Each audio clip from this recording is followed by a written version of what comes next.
Welcome back. This is Mr. James. Once again, today we're going to combine our reading and writing lessons into one video because it's a short reading section and only one vocabulary word.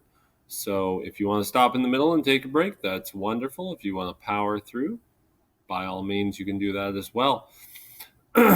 As we look at our new text today, we're going to be reading Chapter 2 of the Explorers of North America. So our enduring understanding is that learners understand that exploration and settlement altered people's views and understanding of the world. People started to look at things differently. They looked at people differently. They looked at land differently as they continued to explore different parts of the world. And our essential question is, how do readers determine multiple themes and main ideas in text? So this text has a lot of different main ideas, and we'll look into those today. Just as our objective says, that's the next objective, sorry. Today's objective is that I can explain interactions between elements in historical text. So we'll see how some of those elements in the text relate to each other and how they interact as we read through Chapter 2. So make sure that you've got your book with you, and we are going to turn to Chapter 2. And this is about a trade route to Asia. Please follow along. Chapter 2, A Trade Route to Asia. Traders used camels and other animals to carry goods from Asia to the Mediterranean Sea. In the 1400s, many European traders traveled to China and India. The Europeans bought silk and spices in Asia. They brought these goods back to Europe to sell.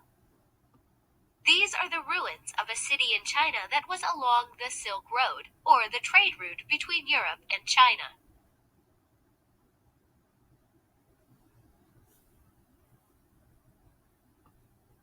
The trade route to China was called the Silk Road. Traders faced many dangers, such as blazing hot deserts, bandits, and wars. European traders had to travel overland to reach Asia. The trip was thousands of miles long and could take years. They had to cross mountains and deserts. The traders wanted to find a sea route to China. This would make the journey much faster and less expensive.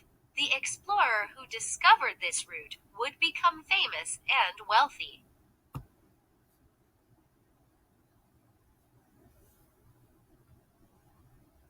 We've found Asia. Or have we? China lies to the east of Europe, so most European explorers looked east for a sea route. An Italian explorer named Christopher Columbus had a different idea. He wanted to sail west to reach Asia. Many people thought he was crazy. Sailing trips were expensive. Columbus needed to find someone to pay for his trip. King Ferdinand II and Queen Isabella of Spain agreed to give Columbus money. They also gave him 3 ships, the Nina, the Pinta, and the Santa Maria. Here, King Ferdinand II and Queen Isabella promised Columbus money for his voyage.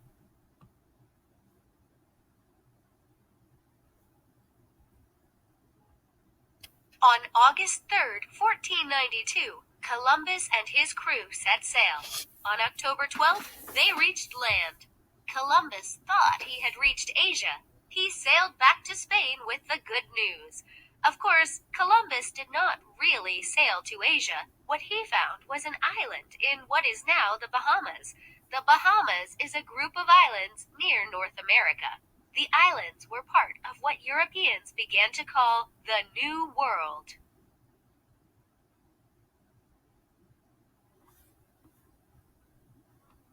Trying to get to Asia again. John Cabot also tried to sail west to find a route to Asia. He thought he could find a shorter route if he headed further to the north than other explorers. Cabot set sail from England in 1497. Like Columbus, he reached land he believed was in Asia. It was really Newfoundland, which is now part of Canada. Cabot and his crew began a second journey in 1498. They were never heard from again. Exploring was dangerous. Storms sank ships. Ships got lost because of navigation errors. Sailors ran out of supplies and starved.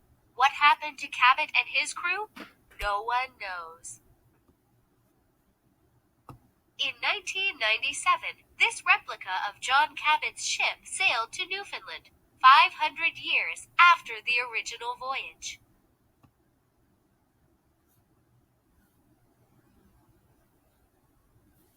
What is in a name? Columbus thought he had sailed to Asia.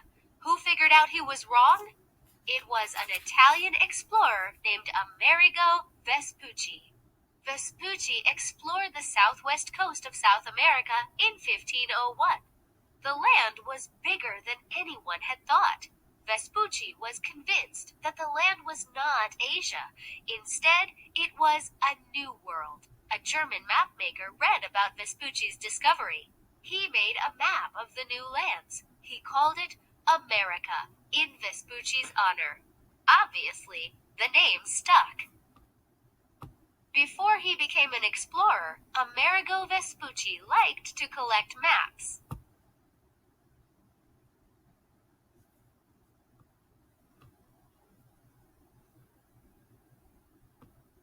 These are ruins of the Aztec Emperor Montezuma's summer palace outside of Mexico City, Mexico. Montezuma died in a battle against Spanish invaders in 1520. All right, so now let's go ahead and I highly recommend you pause the video and do your questions now about the text, and then come back and we will go through the vocabulary and the right and response reading question together.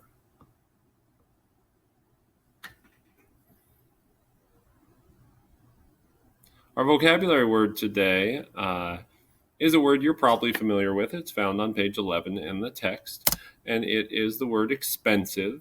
And the reason why we want to choose this word is because it has some more logical links that help you to better understand other words that might have that root part of it in there. And it says in the text that this would make the journey much faster and much less expensive. Remember, they want a sea route compared to a route across land. And it's going to be faster and less expensive, and the word that comes out of that is the word expense, and expensive means costly or pricely, meaning costing a lot of money. And if you expend things, you're using them. That's really what the part of the word means. And so things that are an expense, they take a lot of resources. You're using a lot of things, or they're very expensive, meaning they're very costly. And so my sample sentence says, my son wanted a new PlayStation, but I told him it was too expensive. This is a true story. It is too expensive at this point. It's too costly. He's got to save his money if he wants to get something like that. Go ahead and pause the video and write your own sentence now. And your right and response reading question says to read page 11. So you're going to go back and reread page 11. And then it says to use text evidence to write an informative paragraph about the dangers faced by traders who use the Silk Road. So you're going to want to detail. Informative means you're teaching someone. You want to tell them about those dangers that the traders ran into on the Silk Road. So you need to give evidence from the text or information from the text that writes about some of the dangers. You might begin by saying that the Silk Road was a dangerous path for traders, and then you can give some examples of what those dangers were. Thanks so much for joining me. If you have questions, please let me know. Look forward to talking to you again soon.